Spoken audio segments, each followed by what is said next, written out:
In the dead of night, during the height of the Cold War, a ghost haunted the skies. It was a machine born from shadows, the F-117 Nighthawk, a marvel of engineering designed to be invisible, a specter that could strike anywhere, anytime, without warning. Its angular surfaces were built not for speed, but to deflect radar waves, scattering them into the ether, rendering the aircraft a phantom to enemy air defenses. For years, its dominance was absolute, a symbol of untouchable American air power. It flew through the most heavily defended airspace in the world, as if it were empty, a testament to a technological leap that seemed almost magical. The myth of the invisible warrior was born. But beneath these seemingly empty skies, a different kind of war was being waged. It was a silent, electronic battlefield. The air was a complex web of overlapping radar signals, a digital minefield where any detected object could be targeted in seconds. For every advance in stealth, there was a countermove in detection. Nations like the Soviet Union had spent decades perfecting their integrated air defense systems, creating layers of radar and missile batteries designed to guard their airspace against any intrusion. It was a high-stakes game of cat and mouse, where survival depended on staying one step ahead. To fly into this electronic fortress was to challenge a system built on patience, discipline, and decades of refinement. Hidden in the forests of Serbia, amidst the turmoil of the Kosovo War in 1999, a Serbian air defense unit waited. They were armed with old Soviet-era technology, systems the West considered obsolete. Yet, within their dimly lit command vehicle, a commander, a man named Zoltan Doni, pored over his maps and screens. He wasn't relying on superior technology. He was relying on superior thinking. He knew that even the most advanced stealth aircraft had weaknesses. He understood that standard tactics were useless against a ghost.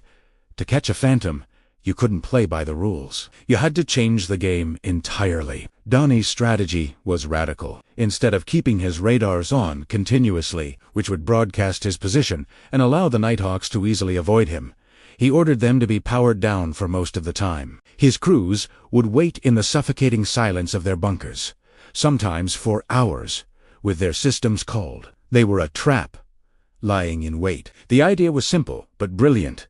Use the radar only in very short, unpredictable bursts, just long enough to get a lucky glance, a fleeting whisper of a target. This minimized their own electronic signature, turning their technological disadvantage into a tactical advantage. They were hunting with their ears to the ground, listening for the faintest footstep in the digital darkness. Then, one fateful night, on March 27, 1999, their patience paid off. During one of those brief radar activations, something appeared. It wasn't a clean, solid lock. It was a faint, unstable blip barely distinguishable from atmospheric noise.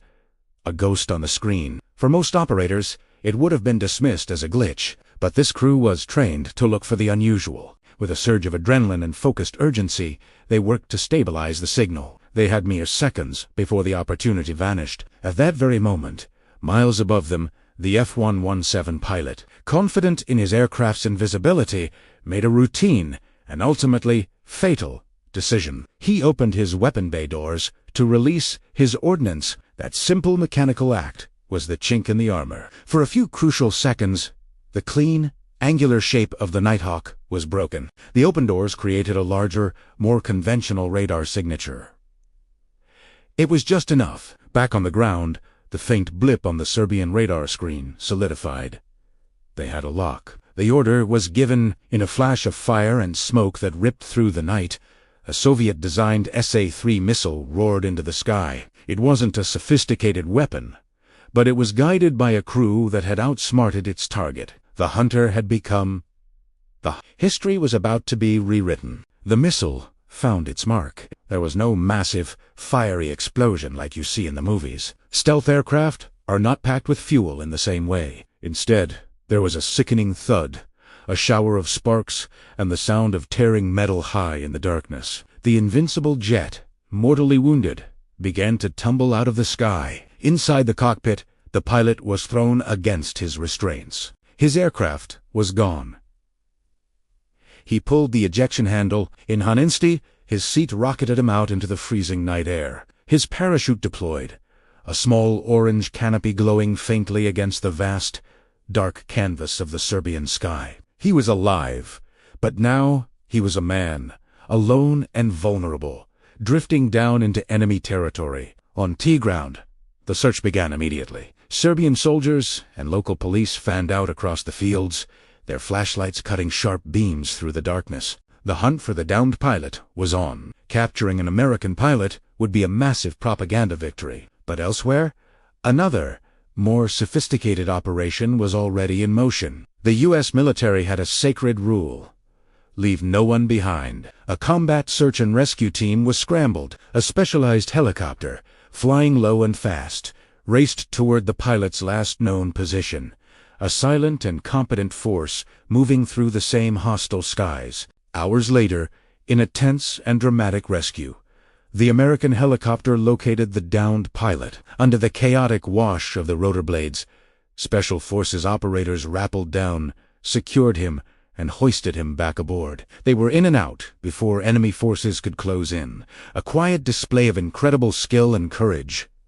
The pilot was safe, but the myth of his aircraft was shattered forever. As dawn broke, the wreckage of the F-117 lay scattered across a muddy field. The once secret, angular black fragments were now a public spectacle. Local villagers and journalists gathered to gaze in silent awe at the remains of the machine that was never meant to be seen, let alone shot down.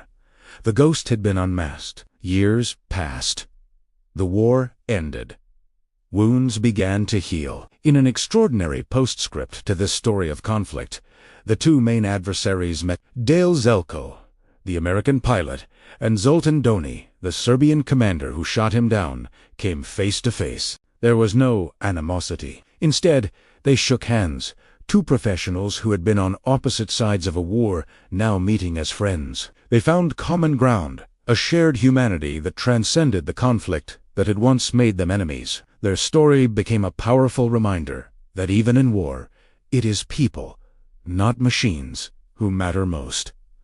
The legacy of that night endures. The F-117 was eventually retired, but the principles of stealth technology evolved. New, more advanced aircraft took its place, phantoms of a new generation, flying in the ever-present shadows of a complex world. The downing of the Nighthawk was not just the destruction of an aircraft. It was the destruction of an idea, the idea of perfect invincibility. It proved that human ingenuity, clever tactics, and unwavering discipline could challenge even the most advanced technology. It was a timeless lesson written in fire across a dark Serbian sky. Thank you for watching. If you found this story as fascinating as we did, please like this video and subscribe for more deep dives into history.